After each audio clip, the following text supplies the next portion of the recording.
Actuellement au Maroc avec son fils Evin, Ayem Nour n'a pas échappé au terrible séisme qui a récemment frappé le pays.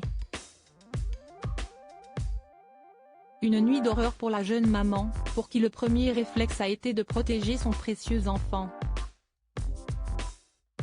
Ayem Nour était au Maroc lorsque le terrible séisme d'une magnitude de 7 degrés sur l'échelle de Richter a frappé le pays dans la nuit du 8 au 9 septembre 2023. Invitée à parler de cette tragédie en visio sur BFM TV, la maman du petit Evin a évoqué ces minutes vécues comme un véritable cauchemar.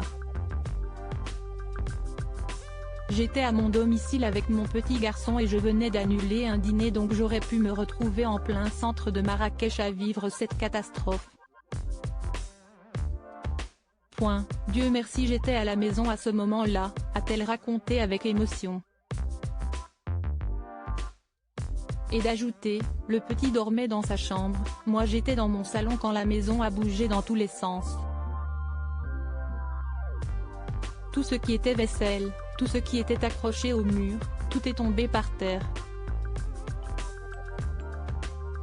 C'était impossible de marcher.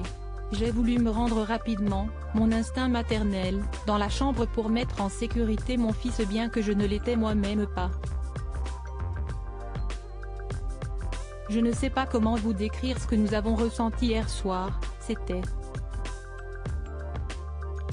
Maman Louve avec son petit garçon, elle a également révélé comment elle l'avait protégé pendant la catastrophe.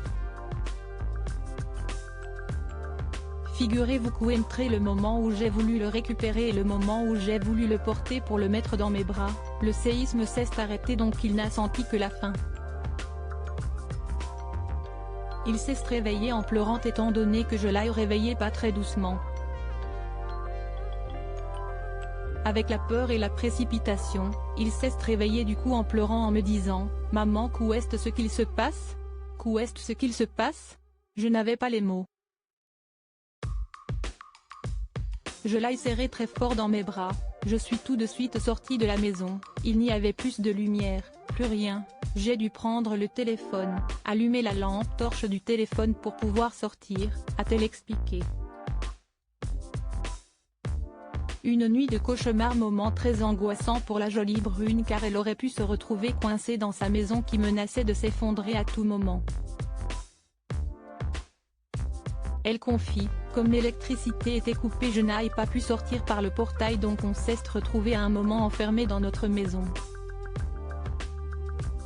Dieu merci il y avait la possibilité de l'ouvrir de manière manuelle, j'ai quitté les lieux parce que j'ai peur que la maison nous tombe dessus, la maison bougeait dans tous les sens, il y a des fissures sur les murs, enfin je vous passe les détails du cauchemar.